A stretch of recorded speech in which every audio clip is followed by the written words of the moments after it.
Assalamualaikum warahmatullahi wabarakatuh. Innalhamdulillah nahmaduhu wa nasta'inuhu wa nastaghfiruh wa na'udzu billahi min syururi anfusina wa min sayyiati a'malina. May yahdihillahu fala mudhillalah wa may yudlilhu fala hadiyalah. Asyhadu an la ilaha illallah wa asyhadu anna Muhammadan abduhu wa rasuluhu la nabiyya wa la rasula ba'da. Pertama-tama marilah kita panjatkan puji dan puji syukur kita kepada kehadirat Allah Subhanahu wa taala yang telah memberikan kita nikmat kesehatan sehingga kita bisa menghirup napas segar hingga saat ini.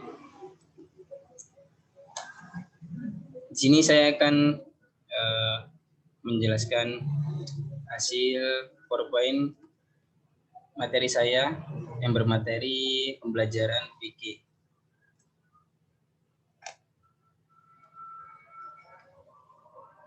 Ada hadis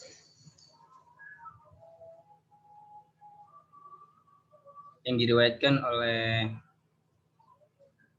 Bukhari dan Muslim, yaitu an Muawiyah Qutibah, yang berarti dari Muawiyah radhiyallahu anhu yaqulu berkata, sami'tu Nabi sallallahu alaihi wasallam yaqulu, Rasulullah sallallahu alaihi wasallam bersabda, man yuridullahu bihi khairan, barang siapa yang dikehendaki baik oleh Allah, yufaqihu fid dini, maka ia dipahamkan dalam agama. Wa innama ana qasimun wa Allahu yu'ti, dan sesungguhnya aku hanya membagi dan Allah yang memberi. Walan tazala hadhihi ummatun qa'imatan, dan senantiasa dalam kurung sebagian umat ini berdiri,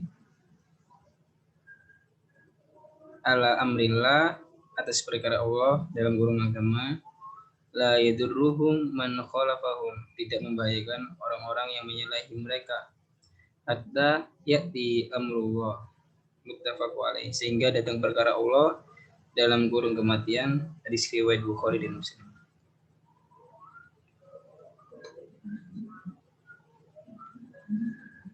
Penjelasan syarah hadis.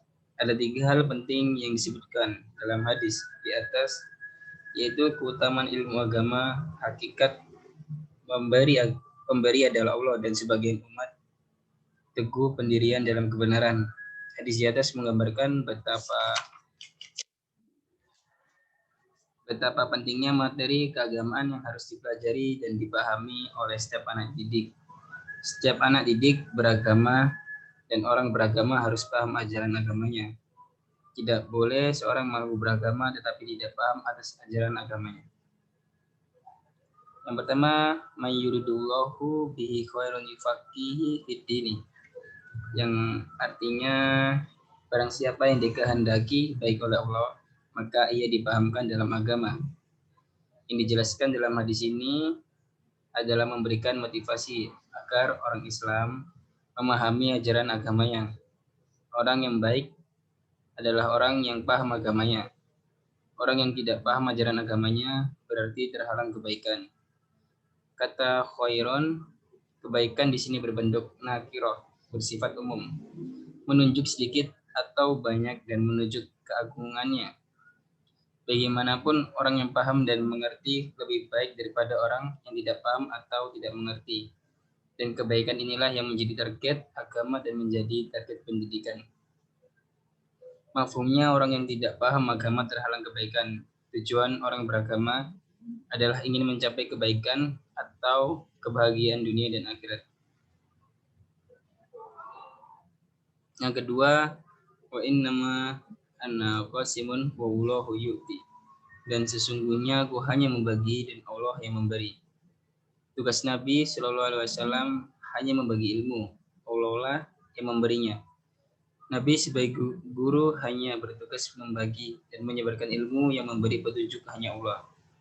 Artinya, tugas guru sebatas menyampaikan, tentunya dengan strategi dan pendekatan pembelajaran yang baik.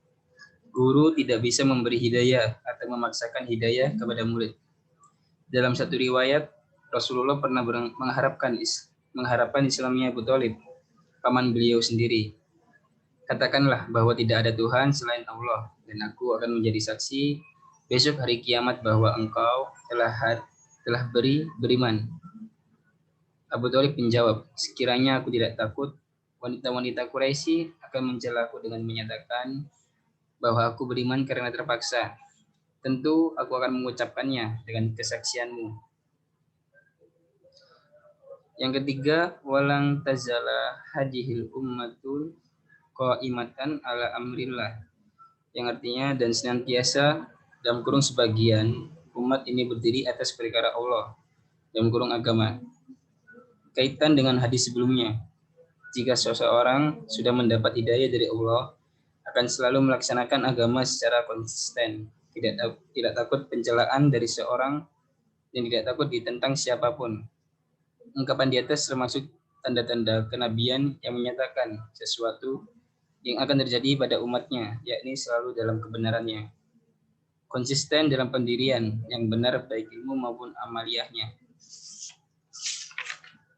Tidak membahayakan orang yang menyalahi mereka sampai datang hari kematian atau datang hari kiamat. Pelajaran yang dipetik dari hadis berikut adalah, yang pertama adalah materi fikih, ialah materi agama yang sangat penting bagi anak didik dan menjadi materi yang paling utama. Sebagaimana ulama, jabatan yang paling mulia di antara sekian jabatan. Yang kedua, mata pelajaran fikih menjadi salah satu indikator keberhasilan pendidikan agama Islam. Jika dikuasai dengan baik, berarti pendidikan berhasil. Jika tidak dikuasai, berarti pendidikan agama tidak berhasil.